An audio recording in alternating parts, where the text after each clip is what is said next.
Mi nuera me empujó al lago. Supliqué que me ayudara, pero ella solo se rió y dijo: «No exageres tanto». Unas semanas después, fue ella quien se arrodilló en la puerta de mi casa, suplicando: «Me alegra que estés aquí. Quédate hasta el final y dime desde qué ciudad ves mi historia. Quiero saber hasta dónde ha llegado». Hoy tocó carne asada en casa de Julián, mi hijo. Desde temprano, antes de que cantara el primer gallo del barrio, ya estaba yo de pie en la cocina. 5 en punto. La carne aún estaba congelada, las verduras sin lavar, la salsa sin hacer. Me amarré el delantal y empecé sin decir nada. A veces uno aprende que pedir ayuda es solo una manera más de exponerse a la indiferencia. Pasé por la sala con la tabla de cortar en las manos. Renata, mi nuera, estaba tirada en el sofá, moviendo el dedo sobre su celular, como si le debiera algo al mundo. Ni buenos días, me dijo. ¿Todo bien, Renata?, pregunté con voz baja.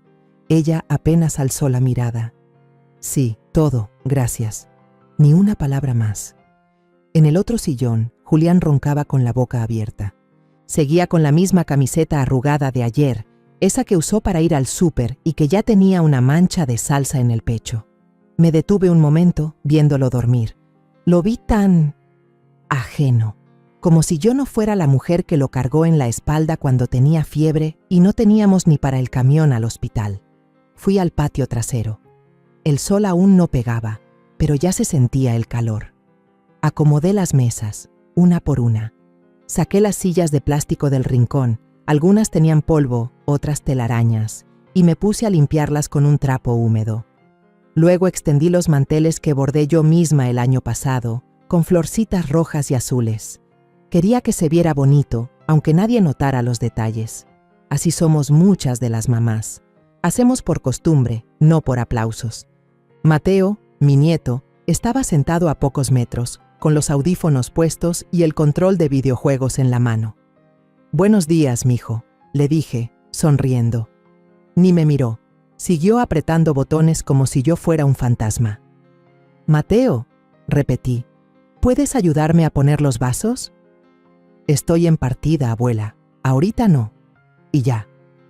Como si ahorita fuera una promesa que se lleva el viento.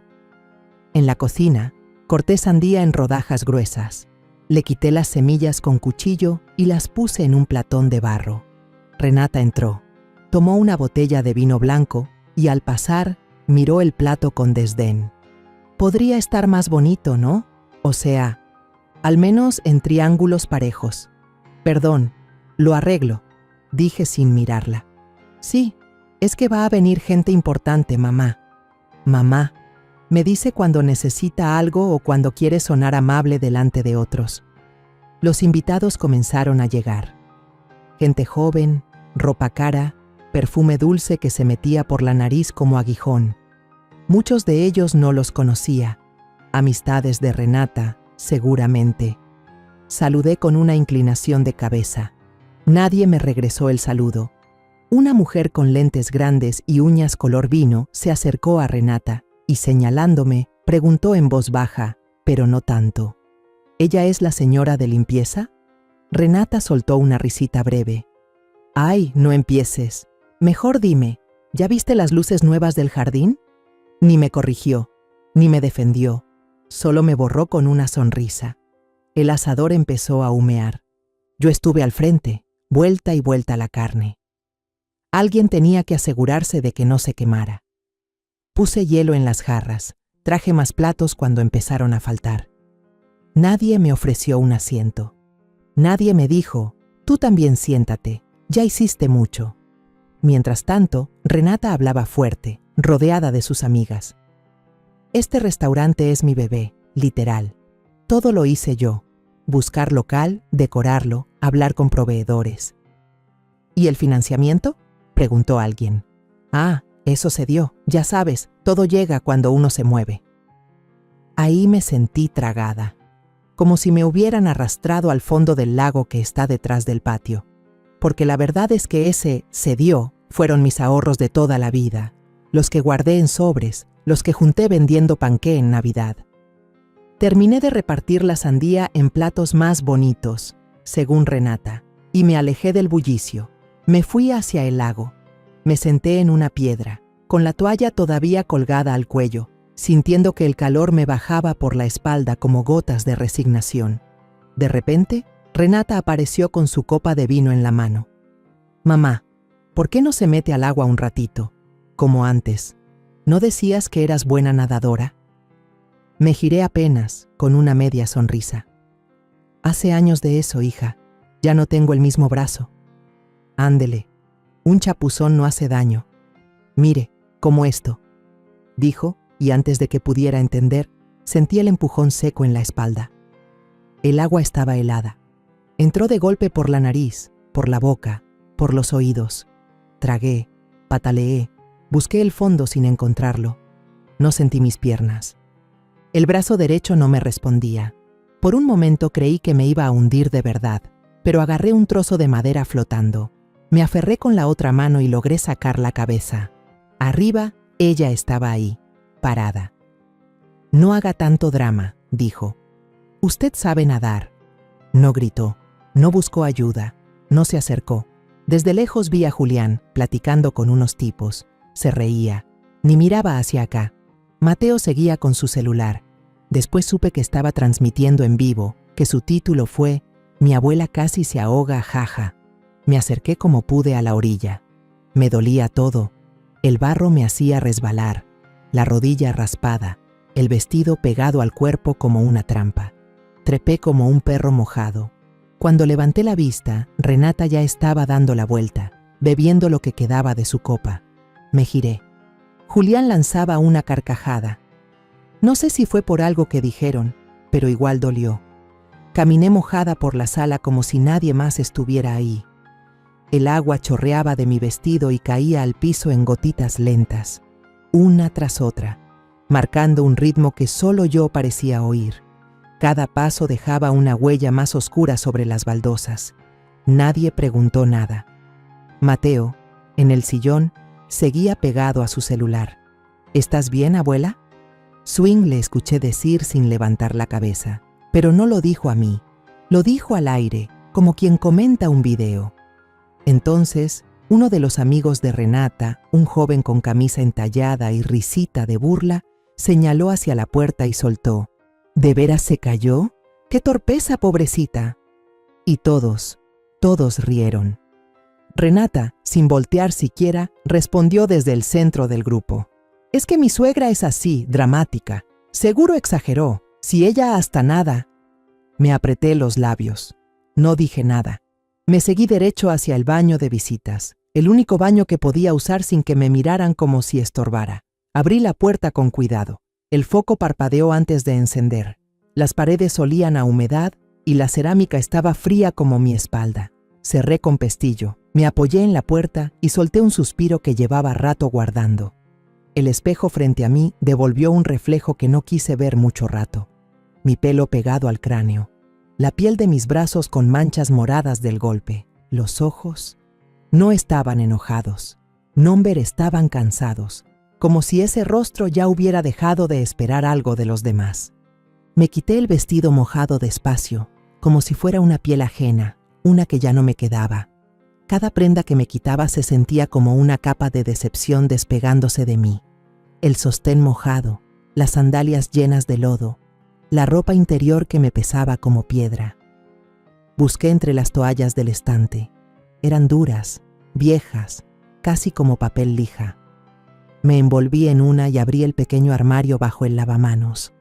Ahí, entre frascos sin tapa y botellas medio vacías, encontré una caja donde aún estaba guardado un suéter viejo. Era de Clemente. Él lo dobló y lo dejó ahí antes de morir, por si hacía frío algún día, me dijo en aquel entonces. Lo abracé un segundo, olía a closet y a tiempo. Me lo puse. Ya estaba algo roto en el cuello, con bolitas de lana en las mangas. Pero no me importó. Me sentí cubierta, ya no desnuda ante esas risas. Salí del baño sin mirar a nadie.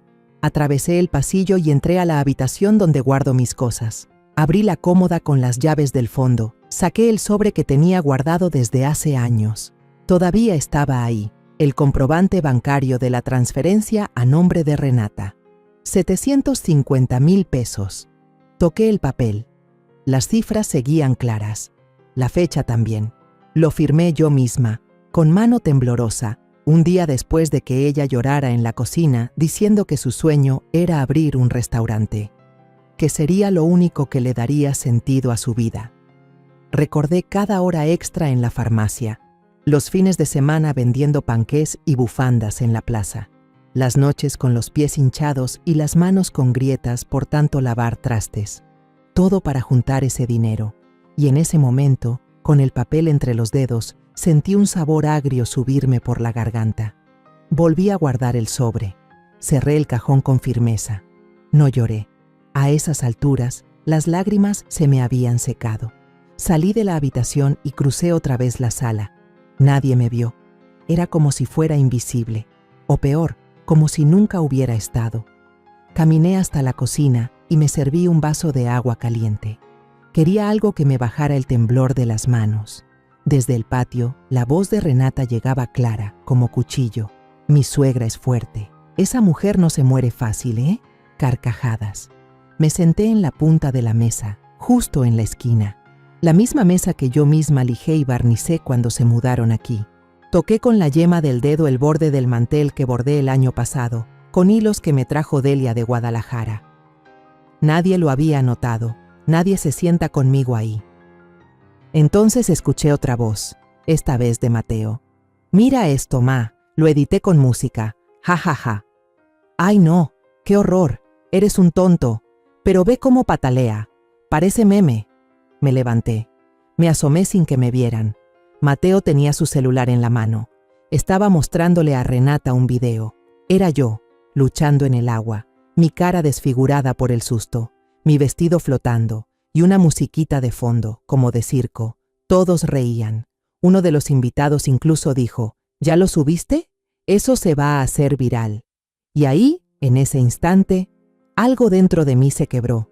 No con estruendo, no con lágrimas. Fue como una grieta silenciosa, un corte limpio, como cuando se rompe una taza querida y uno solo se queda mirando los pedazos, sabiendo que no se puede volver a pegar. Pensé, la sangre no siempre es familia. Y el silencio no siempre es paz. Me regresé a la cocina. Me senté otra vez, como si el mundo siguiera girando y yo no tuviera ya parte en él. Nadie me buscó. Nadie me preguntó si estaba bien. Me senté en el rincón de la cocina, la misma silla que siempre queda libre, al final de la mesa, donde nadie quiere sentarse porque no se ve la tele desde ahí. Me encogí un poco. El suéter todavía seguía húmedo por dentro. La lana, pesada por el agua, me pegaba a la espalda como si me recordara lo que había pasado apenas unas horas antes. Sentí como el frío se me metía por los huesos, por la columna, hasta el centro del pecho. Afuera, la música retumbaba. Renata había subido el volumen como si fuera una fiesta en un antro. Las risas se mezclaban con los golpes de los bajos y escuché un par de gritos felices. Estaban bailando en el patio, ahí donde alguna vez Clemente y yo soñamos con plantar rosales. Vi por la ventana cómo una amiga de Renata bailaba descalza, copa en mano. Renata la seguía, dando vueltas como si todo estuviera bien. Como si no hubiera lanzado a su suegra al agua hace apenas un rato. Como si esa casa no hubiera sido levantada con mi esfuerzo también. Porque yo también construí ese hogar. Me acordé del día en que Julián vino a la casa con Renata. Era su novia todavía. No llevaban mucho tiempo juntos. Se sentaron en la sala, nerviosos, y me dijeron que querían casarse, pero que no tenían dinero, que no sabían cómo iban a empezar. Yo me fui al cuarto, abrí la cajita donde guardaba las joyas de mi boda. Mi anillo, los aretes que me regaló Clemente en nuestro aniversario número 10, y los pocos pesos que había estado ahorrando para una emergencia. Fui al Monte de Piedad y vendí todo. Con eso y un préstamo pequeño, pagamos el enganche de esta casa. Nunca vamos a olvidar esto, mamá, me dijo Renata en ese entonces, con los ojos llorosos. No se preocupen, les dije. Lo importante es que empiecen con el pie derecho.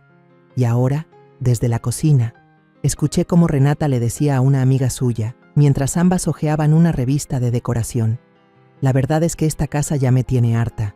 Está vieja, oscura, mal distribuida.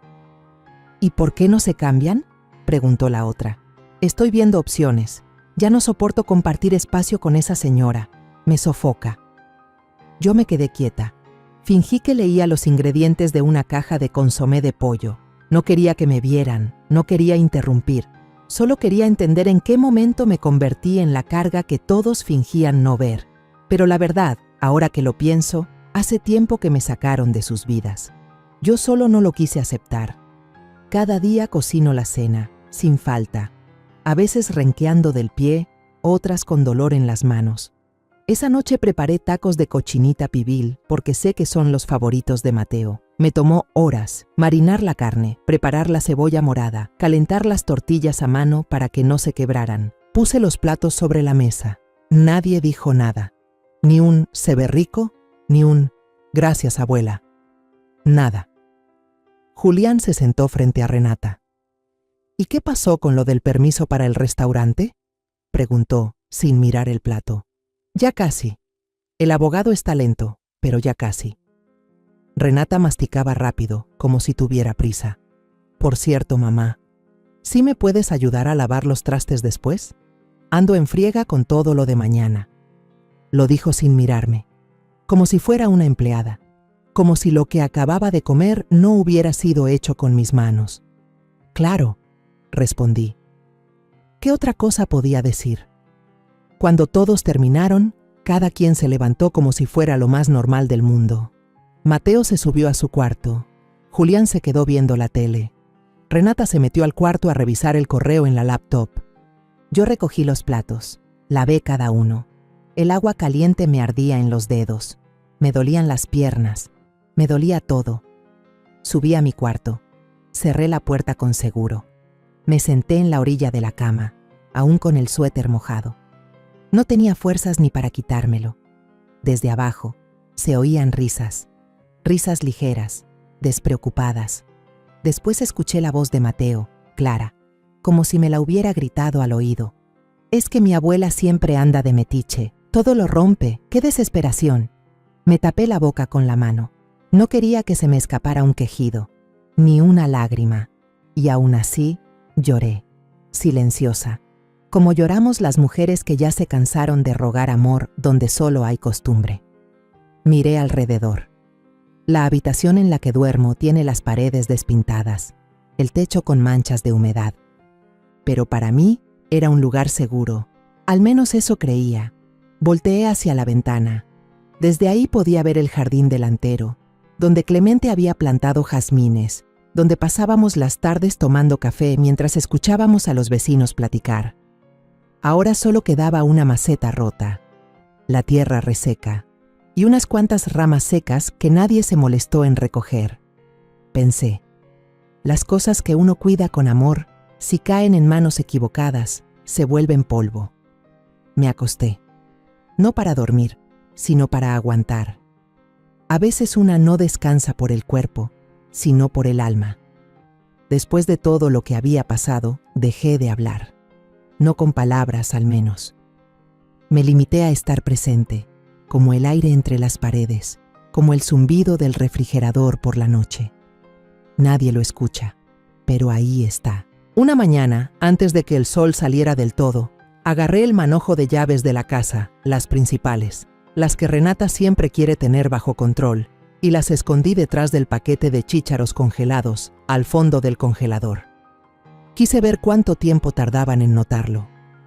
¿Alguien ha visto las llaves?, preguntó Renata una hora después, desde la sala. ¿Tú las tenías ayer, no?, contestó Julián, sin mucho interés. Pues sí, pero ahora no están, y tengo que salir. La escuché caminar por toda la casa, abriendo cajones, revisando bolsos. Hasta fue al baño. Estaba molesta, mascando aire entre dientes. Yo seguía en la cocina, cortando cebolla como si nada. ¿Ya revisaste el congelador?, le pregunté, tranquila. ¿Cómo el congelador? ¿Qué van a hacer ahí? A veces una se confunde, dije mientras me acercaba al refri. Con esto de la edad, ya sabes, todo se me revuelve un poco. Metí la mano, moví los paquetes, saqué la bolsa de chícharos y ahí estaban, las llaves, frías como la verdad. Aquí están, Qué rara soy, ¿no? Le sonreí. Renata me miró con los ojos entrecerrados. No dijo nada, pero su mirada me recorrió de arriba abajo, como si quisiera descifrar qué tanto sabía yo o qué tanto fingía. Julián, mientras tanto, ni se molestó. Solo sirvió más café y dijo por lo bajo: «Bueno, al menos aparecieron». Al día siguiente, encendí la estufa sin ponerle nada encima. Dejé la olla vacía sobre el fuego, como si fuera a hervir agua. Me fui a mi cuarto un rato. El olor a quemado subió hasta allá. No era mucho, pero lo suficiente para incomodar. Renata fue la primera en notarlo. «¿Qué es ese olor?», gritó. Entró corriendo a la cocina y apagó el fuego. Miró la olla negra, pegada. Se quedó un momento callada, con los brazos cruzados. Luego salió disparada al pasillo. «Julián», lo llamó. «Esto no puede seguir así. Tu mamá ya no está bien. ¿Tú viste la olla? La dejó sola en la lumbre. Pudo haber provocado un incendio». «Renata», respondió él desde el sillón. «No, Julián, no me digas Renata como si fuera exagerada. Tu mamá está perdiendo la memoria. Primero lo de las llaves, ahora esto. No podemos vivir así». Me quedé escuchando desde la escalera, donde nadie me veía. Esa noche saqué una libreta nueva. La puse sobre mi buró y empecé a escribir. Día 2. Dejé la olla al fuego. No dijeron nada sobre mi salud. Solo hablaron entre ellos. Cada vez que alguien me ignoraba o fingía que no pasaba nada, dibujaba una línea vertical al margen de la página. En pocas horas ya llevaba varias. Unas líneas como muros, cada una prueba. Yo ya no hablaba en voz alta, pero escribía. Esa misma noche los escuché en su cuarto. No soy de andar espiando, pero la puerta entreabierta y las paredes finas no ayudan. «No sé qué vamos a hacer, Julián», dijo Renata, cansada. «Si tu mamá de verdad se está volviendo loca, tenemos que tomar una decisión». «¿Qué quieres que haga?», él respondió con flojera. «Hay lugares donde pueden cuidar de ella, lugares buenos». «¿Tienes idea de cuánto cuesta un asilo privado? Pues ve viendo, porque así yo no puedo más». Apreté los puños hasta que las uñas se me clavaron en las palmas. Mordí el labio hasta sentir el sabor del metal.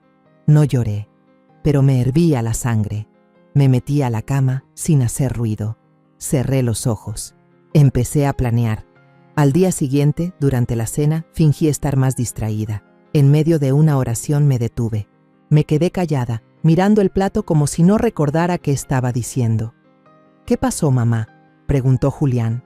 «Ah, ya no me acuerdo», respondí y dejé caer la cuchara. Sonó bajito, pero suficiente. Renata me observó, no dijo nada. Solo giró la cabeza hacia Julián y asintió con disimulo. Un gesto corto, seco, como si dijera: «¿Ves lo que te dije?». Después de la cena, subí a mi cuarto. Abrí el cuaderno y escribí: «Cuando creen que estás débil, es cuando muestran quiénes son realmente». Me senté en la orilla de la cama. Pensé en Clemente, en lo que diría él si me viera así. Seguro me pondría una mano en el hombro y me diría: «A ti nadie te borra, Mari. Acuérdate de quién eres». Y me acordé. Esa noche revisé la estufa 3 veces. Fui al closet. Abrí la caja fuerte, saqué todos los papeles importantes. El acta de nacimiento, los documentos de la casa, los comprobantes de transferencia. Hice copias. Las metí en sobres. Guardé los originales en mi mochila, justo debajo del suéter de Clemente. Antes de dormir, tomé un pedazo de papel y escribí con lápiz una sola frase. La pegué con cinta al espejo de mi tocador. Ya es hora de pedir justicia. Y esa noche dormí con el alma despierta. Unos días después, Renata organizó una cena en la casa para unos inversionistas. Amistades nuevas, caras pulidas, relojes brillosos, personas que hablaban con voz fuerte y risa fácil. Me enteré de la reunión porque vi la lista de ingredientes pegada en la puerta del refrigerador. «Mamá, ¿puede hacer pozole para el sábado?», me dijo Renata con voz rápida, sin levantar la vista del celular. «El verde, el que le queda bien». «Claro», respondí. No pregunté para quién. Ya me imaginaba. Lo preparé igual que siempre. Carne de cerdo bien cocida, grano reventado. Le puse epazote del que aún crece detrás del lavadero. Desde la cocina, el vapor del pozole se levantaba lento, como si también le costara trabajo salir de ahí. Me tardé medio día en hacerlo, pero no importaba, nunca importaba. La noche llegó, y con ella, los invitados. Gente elegante, de reloj grande y voz fuerte, camisas planchadas con raya, carteras de piel. Saludaban a Renata con abrazos fingidos y a Julián con frases como «Hermano, qué gusto». A mí, nadie. Se acomodaron en el jardín, en la parte trasera.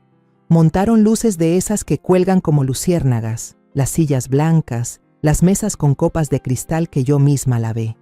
Yo me quedé en la cocina. No me invitaron a sentarme. Nadie me dijo que podía salir. Me quedé junto al fregadero, lavando los trastes sucios que iban dejando, uno por uno, con el delantal empapado y las manos arrugadas por el agua tibia. Desde donde estaba, podía oír cada palabra que decían. Las voces llegaban claras, como cuchillos limpios. ¿Y esa señora?, preguntó una mujer entre risas. ¿Es tu mamá? Renata soltó una carcajada y dijo, «Ya quisiera». «No, es mi suegra». Y todos se rieron. Uno dijo, «¡Ay! Pues parece más bien la señora que cocina aquí». Yo seguí lavando un vaso, con la esponja en una mano y el corazón en la garganta. Mateo apareció en medio del grupo. Traía el celular en la mano, como siempre. De pronto, se paró frente a todos y empezó a actuar. Se agarró el pecho, fingió toser, agitó los brazos como loco. «¡Auxilio! Me estoy ahogando. Ayúdenme», decía mientras reía. «Miren, soy mi abuela en el lago», remató. Las carcajadas estallaron como fuegos artificiales. Uno de los invitados aplaudía. Alguien más le dijo, «Grábalo, Mateo, tienes que subir eso». Yo apreté con fuerza el vaso que tenía en la mano. No se rompió, pero por dentro sentí como se rompía algo que ya estaba cuarteado desde hacía tiempo. El pozole lo sirvieron caliente. Lo probaron y lo alabaron. «Está buenísimo», dijo uno. «Pues claro», agregó Renata. Yo le dije exactamente cómo lo quería. Y ahí supe que la herida ya no sangraba, solo quemaba. Después, Renata se puso de pie con la copa en alto. «Amigos, gracias por venir. Quiero compartirles una noticia. Estoy a punto de abrir mi segundo local». «¡Felicidades!», gritaron.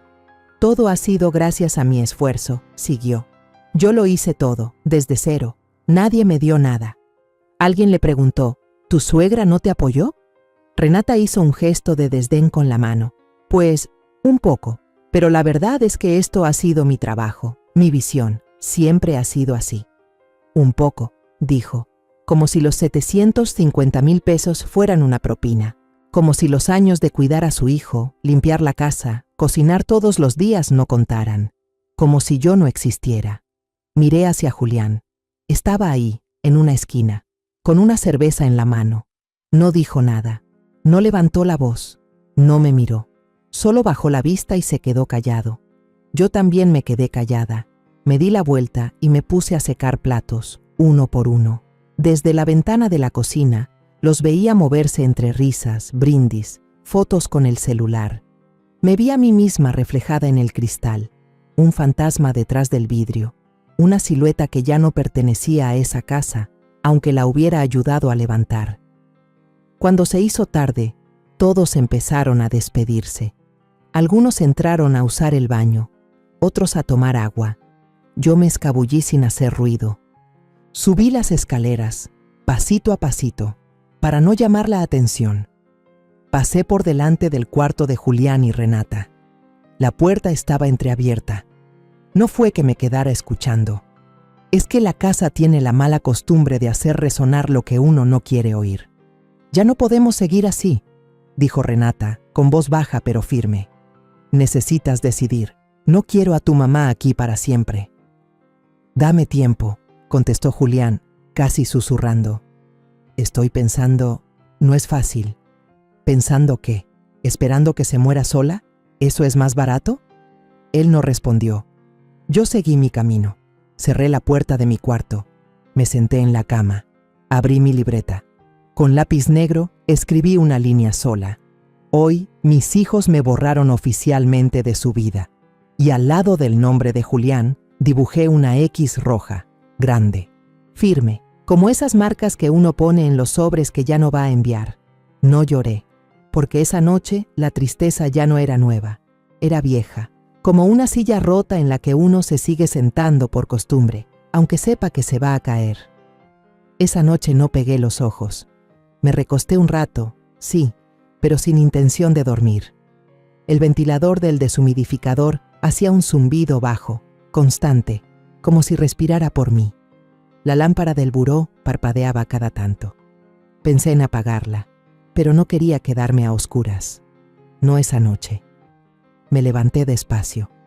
Fui al pie de la cama y me arrodillé frente al viejo baúl de cedro que Clemente me hizo con sus propias manos cuando recién nos casamos. Él mismo barnizó la tapa, le puso bisagras firmes y dibujó en la madera nuestros nombres con clavos pequeños. C y M, 1983. Nunca se aflojaron, ni los clavos ni las promesas, hasta que se fue. Abrí el baúl. Olía a polvo seco, a recuerdos cerrados por demasiado tiempo. Fui sacando las cosas como si desdoblara partes de mi vida. Primero, el acta de matrimonio de Julián, impresa en una hoja que ya tenía el borde amarillento, con una mancha de café en la esquina. Me acuerdo de esa ceremonia, modesta, en el jardín de la tía Estela, con flores de papel y un pastel de 3 pisos que yo misma decoré con frutas. Debajo, los recibos de depósito que yo había hecho por Renata cuando decía que necesitaba sanar su mente después del estrés. El primero, por 100,000 pesos. Vendí el terreno que me había dejado mi papá en Tlaxcala. Es que necesito darme un respiro, Mari. Si no, voy a colapsar, me dijo llorando una tarde. Me lo pidió con la voz entrecortada, agarrándome la mano como si fuera suya. Después me enteré por una vecina que se había ido a operarse la nariz y a ponerse carillas. También encontré una carta. Era del director del kinder de Mateo, escrita a mano, con caligrafía redonda. Gracias por cubrir la colegiatura de Mateo. Es un niño muy inteligente y educado. Ese día yo estaba en bata, limpiando vidrios, cuando llamaron para avisar que si no se pagaba, lo sacarían. Renata estaba en Cancún. Me pidió que cubriera el pago mientras llegaba su quincena. Nunca regresó ese dinero, y yo tampoco lo volví a mencionar. Fui haciendo pilas con los papeles, a la izquierda los que ya no dolían, a la derecha los que todavía ardían, y al fondo lo encontré, el contrato de inversión con el banco para abrir el restaurante de Renata. Mi firma estaba ahí, junto a la de ella, y el sello bancario, impecable. 750,000 pesos. Todos mis ahorros, entregados sin exigencias. Cerré los ojos, no para llorar, para no gritar. Me levanté, encendí la computadora portátil. Tardó en prender, como si también estuviera cansada. Busqué entre los correos uno que me había enviado Delia hace meses. Ella, siempre tan al tanto de todo, me había hablado del Fondo Semilla, un programa que apoyaba a mujeres trabajadoras que querían emprender negocios en gastronomía. De mujeres para mujeres, decía el eslogan. Abrí el formulario de donación. Me temblaban los dedos, no de duda, sino de firmeza contenida. Llené cada casilla, nombre anónimo, motivo, para que otras mujeres sueñen sin que les arranquen el alma en el camino. Adjunté los comprobantes, y en el campo de observaciones escribí: todo este dinero fue donado sin esperar devolución, que crezca donde haya gratitud. Con respeto, una mujer invisible. Le di clic en enviar. La pantalla se quedó unos segundos congelada. Después apareció el mensaje. Su donación ha sido registrada. Gracias por su generosidad. Me recargué en la silla. Miré la pantalla vacía. No sentí vacío, sentí alivio. Casi por impulso, levanté el teléfono y marqué a Delia. Solo quería contarle, escuchar su voz. No planeaba nada más. ¿Mari? ¿Todo bien?, preguntó ella apenas respondió. No del todo, pero mejor, dije. ¿Te pasó algo? Solo necesitaba soltar, y ya lo hice. Delia se quedó en silencio unos segundos. Voy para allá temprano, ¿te parece? Llevamos pan dulce y platicamos bien. Sí, vente. Te preparo cafecito, colgué. Me acerqué a la ventana. La abrí. El aire de la madrugada me tocó la cara. No era frío, era fresco, como cuando uno se lava las manos después de un día sucio. Como cuando abres las cortinas después de semanas con todo cerrado. Respiré hondo. Sentí el olor a la tierra de las macetas secas, al pino viejo de la barda, al viento que viene de lejos. Miré el reloj, las 3 pasadas. No importaba. Fui al buró. Saqué un sobre pequeño y guardé los documentos que sí quería conservar. Los otros los metí en una bolsa de papel para romperlos en la mañana. Lo que ya no sirve, pesa, y uno no está para cargar muertos ajenos. Me senté en la cama, pero no me acosté. Quería que el cuerpo recordara este momento, el de haber elegido algo distinto. Por fin, en voz baja, para mí misma dije, mañana el té lo hago para mí, no para servir, no para esperar, para mí. Me sonreí sola. Las mujeres como yo no dejamos de dar, pero llega un punto donde aprendemos a darnos también a nosotras. Porque si una ya fue columna, tapete, sombra y escudo, al menos una vez en la vida merece ser raíz. Apenas clareaba cuando escuché el rechinido de la puerta de malla. No necesité mirar por la ventana, sabía que era Delia. Siempre hace el mismo ruido con los pasos, firmes, decididos, como si en vez de caminar trajera la respuesta a lo que uno no se atreve a decir en voz alta. «Mari», llamó desde la cocina, «¿ya estás en pie?» «Aquí estoy, calentando el agua», le respondí, con la bata puesta y los ojos hinchados de no dormir. Entró como quien ya conoce el camino, con su bolso grande colgado al hombro y una bolsa de papel con pan dulce. «Traje conchas, de las que te gustan, las de vainilla», dijo mientras las colocaba sobre la mesa. Pero también sacó otra cosa, una carpeta azul marino, con borde de plástico firme. Encima una tarjeta blanca y sobria. Pedro Holguín, abogado de testamentos. Él fue el que... Sí, me recomendó mi primo Rogelio. ¿Te acuerdas de él? Trabaja en asuntos legales en el ayuntamiento. Pedro es serio, discreto. Ya revisó los papeles de la casa, del ahorro, todo. No hay ningún problema. Delia no esperó mi reacción. Se sentó, se quitó el suéter y soltó sin rodeos. Ya basta, Mari. Es hora de que pongas las cosas en su lugar. Tú no naciste para ser sombra de nadie. ¿Y si me arrepiento?, le pregunté. ¿De qué? ¿De exigir que te vean? ¿De dejar de vivir entre sus migajas? No dije nada. Fui a servir el té. Ella sacó los papeles y los deslizó hacia mí como si fueran espejos. Me senté frente a ella, respiré hondo y empecé a leer. En la primera hoja estaba el Nuevo Testamento. La casa no sería para Julián ni para Mateo. Iría directamente a Refugio Las Flores, un lugar que ayuda a mujeres golpeadas, abandonadas, esas que muchas veces solo tienen silencio y miedo por compañía. Los ahorros que aún me quedaban, que no eran muchos pero sí limpios, serían transferidos como fondo permanente. Lo donado ya no se podría recuperar. Pasé la mano por la hoja. Estaba templada, como mi pecho.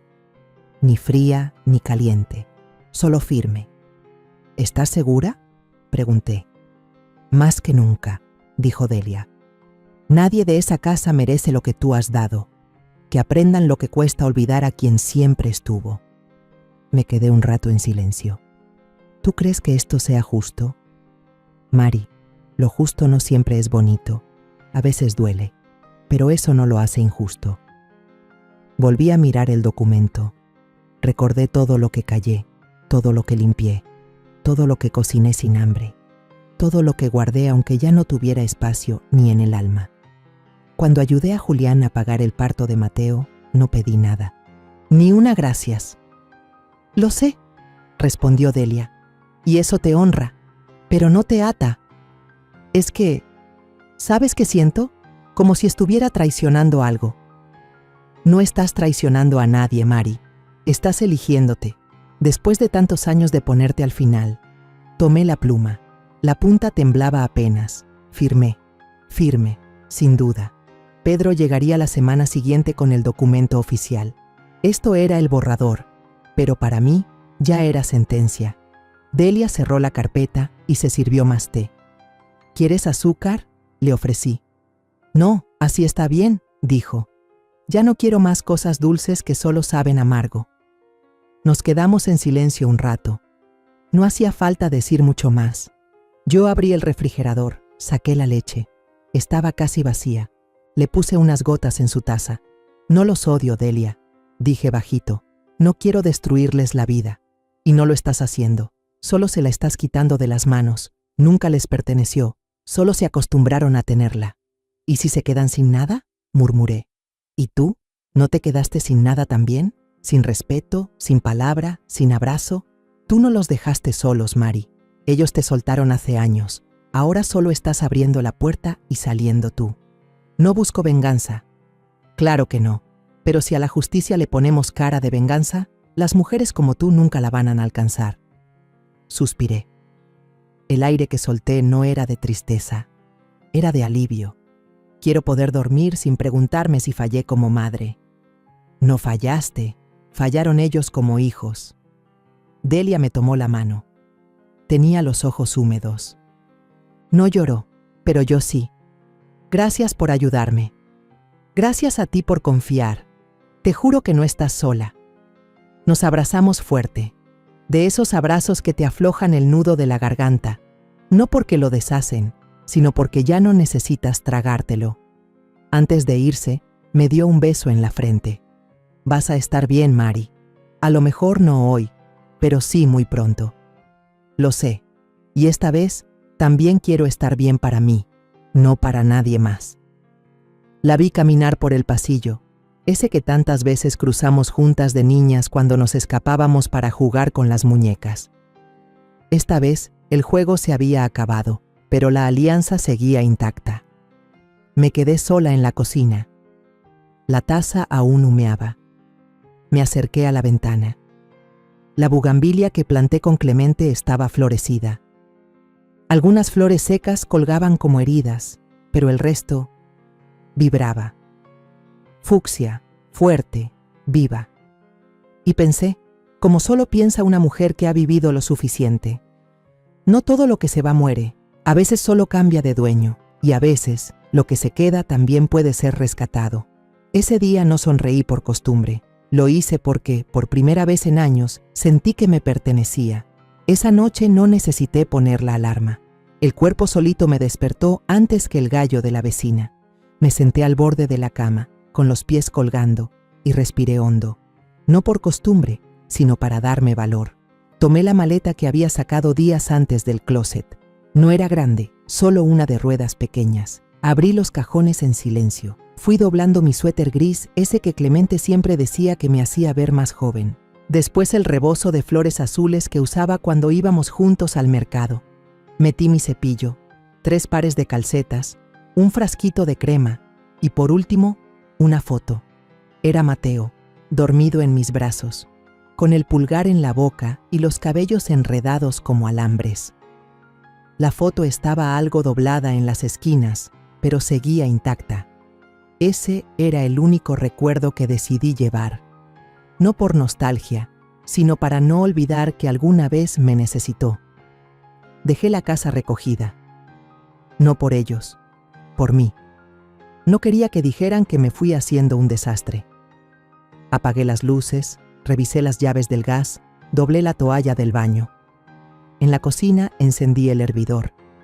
Preparé té de manzanilla y puse 2 tazas sobre la mesa, aunque sabía que solo una sería para mí. A los pocos minutos bajaron. Primero Julián, descalzo y medio dormido, pasando sin mirar. «Hice té», le dije. «Gracias», murmuró sin detenerse, y luego agregó. «Voy tarde, ¿me ayudas a encontrar mi mochila?» «No puedo, hijo, estoy por salir». Él se detuvo, frunció el ceño. «¿Salir? ¿A dónde vas?» «Me voy unos días con Delia, a Pinos Plateados. Voy a descansar un poco». «¿Y eso?», dijo él, como si le hablara de un país extraño. «Porque quiero, porque puedo y porque lo necesito». Julián solo dijo un «ah», se frotó la cara y siguió su camino hacia el cuarto de lavado. Luego bajó Renata, con gafas oscuras, maquillaje leve, ojeras cubiertas con base. Venía hablando por teléfono con alguien. «Sí, luego te marco». «Ya está despierta la casa», dijo antes de colgar. Me miró y dijo, «¿Vas de paseo?». Me voy a vivir unos días al campo, ayudar en el jardín, respirar aire limpio. Renata se acomodó los lentes y le dijo a Mateo, que venía bajando las escaleras: Tu abuela va a darse unas vacaciones. Ya le hacía falta aire, ¿no? Mateo ni la miró. Con el celular en la mano se dejó caer en una silla. ¿Vas a llevar el cargador, abuela?, preguntó, sin despegar los ojos de la pantalla. No lo necesito, hijo. Donde voy no se necesita estar conectada. Solo despierta. Terminé mi té, lavé mi taza, la sequé y la guardé. No por amabilidad, por cierre. Antes de irme, me paré junto a la puerta. No sé cuándo volveré, pero si vuelvo será porque quiero, no porque me esperan. Tómate el tiempo que necesites, dijo Julián, ya buscando las llaves del coche.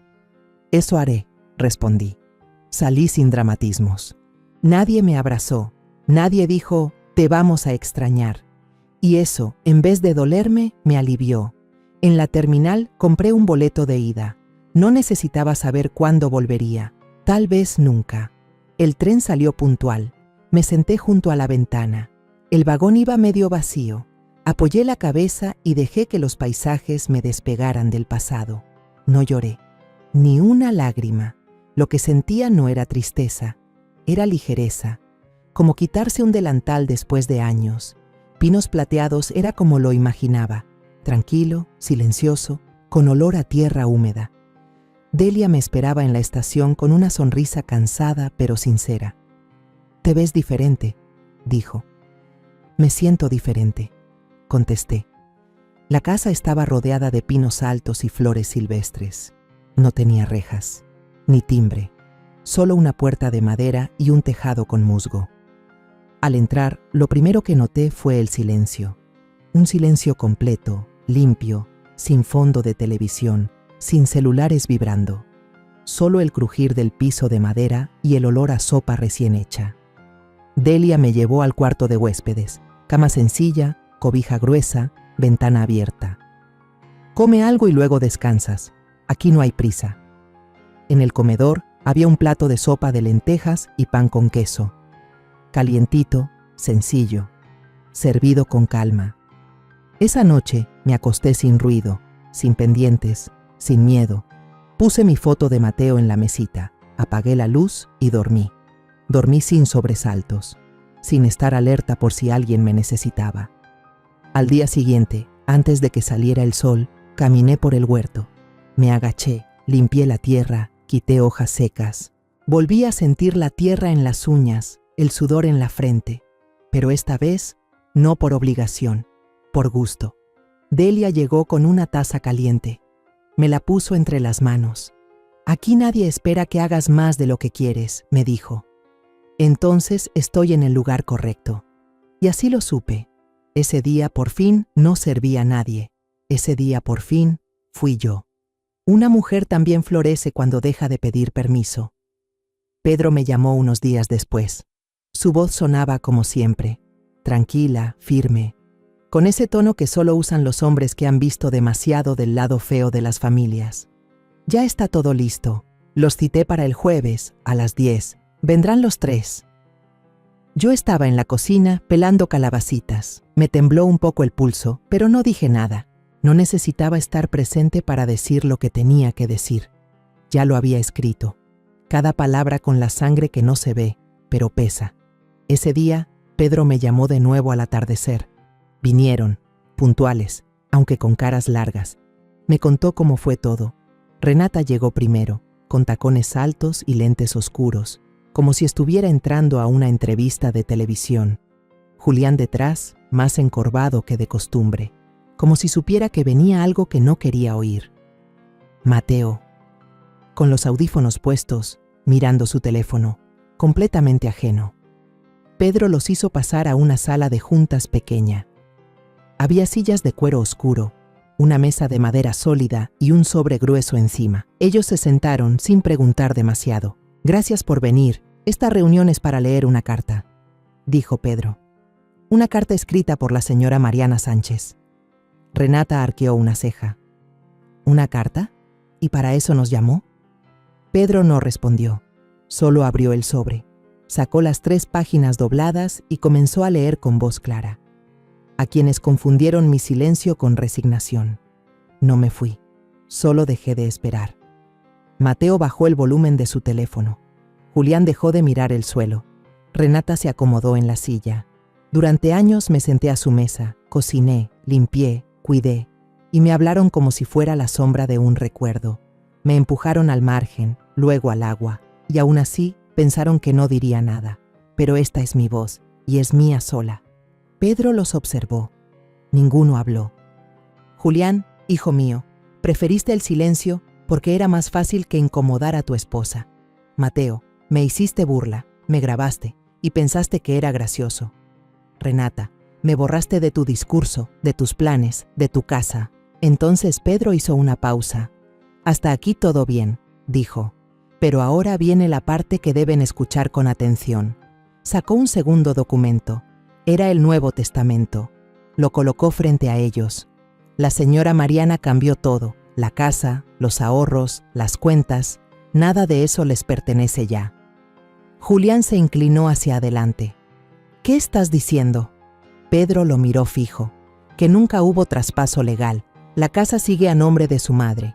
Ella decidió donarla a una fundación que ayuda a mujeres mayores en situación de violencia. Renata golpeó la mesa. Eso es ridículo. Ella no puede hacer eso sin consultarnos. Pedro ni se inmutó. Claro que puede. Es su voluntad. La dejó registrada y firmada ante notario. Y ustedes que convivieron con ella bajo ese techo deberían saber que nunca la escucharon. Mateo murmuró. ¿Y el dinero? Pedro le mostró otro papel. Se transfirió a una organización benéfica. Mariana dejó claro que quería que cada peso fuera a personas que supieran decir gracias. Renata se levantó de golpe. Esto es una venganza. Es cruel. Pedro le tendió una copia de la carta. ¿Cruel? Lo que fue cruel fue ignorarla mientras servía el desayuno, mientras lavaba sus platos, mientras se ahogaba en la alberca. Esta carta no es venganza, es justicia silenciosa. Mateo guardó el teléfono. Pedro sacó un sobre más, pequeño. Se lo entregó a él. Tu abuela pidió que esto fuera solo para ti. Mateo lo abrió. Dentro, una foto vieja. Él, de niño, dormido en brazos míos. En el reverso, una frase escrita a mano. No fue tu culpa crecer así, pero sí será tu decisión qué tipo de hombre quieres llegar a ser. Mateo la leyó 2 veces. No dijo nada, solo la guardó en el bolsillo.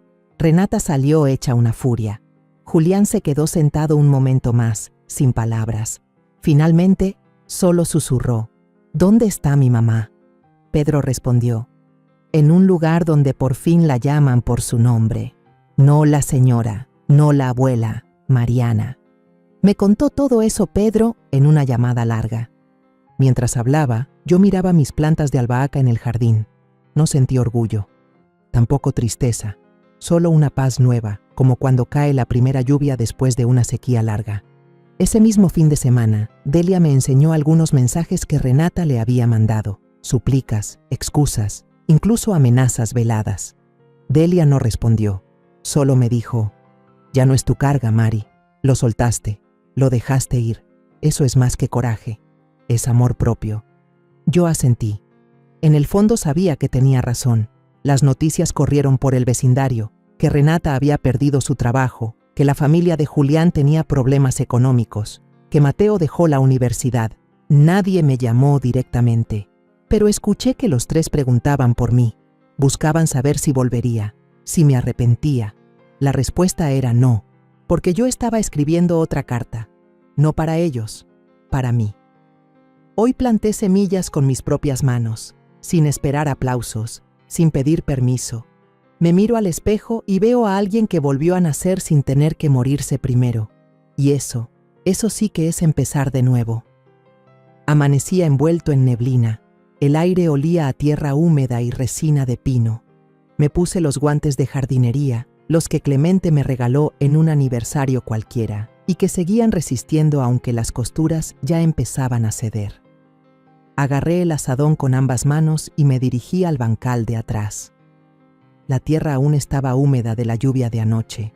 Los músculos me dolían, pero no era un dolor malo. Era de los que te recuerdan que estás viva. ¿Durmió bien?, preguntó Esmeralda, sentada en su banquito, tejiendo bajo el árbol grande. Dormí sin sobresaltos, respondí, y eso ya es mucho decir. Dicen que quien duerme en paz es porque ya soltó lo que no le pertenece. Y tú ya soltaste, ¿verdad? No respondí.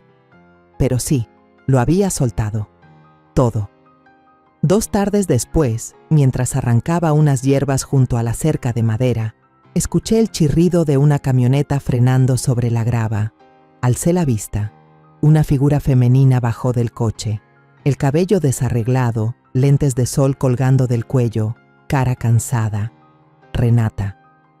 Se acercó al portón, ese que siempre mantenemos cerrado con un seguro grueso desde adentro. Empujó, pero no cedió. Mariana, Zrenia, por favor ábreme, solo quiero hablar. Me quedé donde estaba, con la azada en la mano. Ella se aferró a los barrotes de madera como si el frío de los metales la devolviera a la realidad. ¿Eso es todo? ¿Vas a esconderte aquí? ¿Después de todo lo que vivimos? Vi a Delia asomarse desde la puerta. No dijo nada, solo cruzó los brazos y observó. No me escondo, dije sin alzar la voz. Estoy en mi lugar. Renata tragó saliva, bajó la vista y luego se arrodilló. Su voz ya no era altiva. Sé que fallé, lo sé, hablé mal, actué peor, pero no pensé que llegarías tan lejos. ¿Lejos?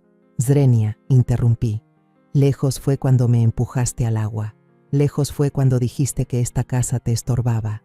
Lejos fue cada vez que fingiste que no existía. Ella guardó silencio.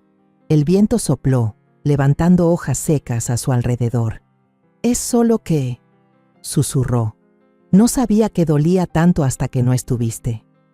Eso se llama ego, no amor. Lo que te duele no es mi ausencia, es perder lo que dabas por hecho. No, no es así. Renata, la interrumpí con voz firme. Yo te abracé como hija cuando no tenías familia cerca. Te cuidé en silencio. Pero ustedes confundieron cuidado con servidumbre. Ella se cubrió el rostro con las manos. No pido que me devuelvas nada, solo una oportunidad. Las oportunidades se dan cuando el corazón todavía tiene lugar. El mío ya no guarda rencor, pero tampoco tiene espacio para lo que duele. Delia se acercó, le puso una mano en el hombro. No con compasión, sino con ese gesto que se da a los que ya escucharon lo que necesitaban oír. Vamos, mija, si de verdad quieres cambiar, no empieces pidiendo perdón, empieza haciendo silencio. Renata se levantó. No dijo nada más. Solo caminó de regreso al auto con los hombros caídos. Yo volví a la tierra. Me senté en el escalón de piedra, tomé la libreta y escribí. La soledad elegida no es abandono, es salvación. A veces, dejar ir también es cuidarse. Esa noche, Delia me trajo una hoja de periódico doblada. En la portada de la sección de sociedad aparecía una foto. Mujeres sonriendo, harina en el delantal, formando fila frente a una cocina comunitaria. Tu donativo ayudó a montar esa panadería, me dijo. Mira los ojos de esas mujeres. ¿Ves esa luz? Asentí. Esa luz no la provoca el dinero, la provoca saberse vistas. Yo también alguna vez necesité que alguien me mirara con ese respeto. No fui yo quien las salvó, dije. Solo les quité una piedra del camino. Delia sonrió, sentándose junto a mí. Y con eso basta. Esa misma noche escribí una carta, pero no iba dirigida a Julián, ni a Renata, ni siquiera a Mateo. Era para mí. Querida Mari, por años callaste para no incomodar, por miedo a quedarte sola. Hoy estás sola, sí, pero libre. No fuiste débil, fuiste paciente. No fuiste víctima, fuiste raíz. Y por fin, elegiste florecer para ti. La guardé entre las páginas de la libreta, donde también tenía recortes de recetas, pensamientos sueltos y un dibujo de Mateo que alguna vez me regaló. Me serví un té de bugambilia, lo llevé al porche y me senté en la silla de mimbre.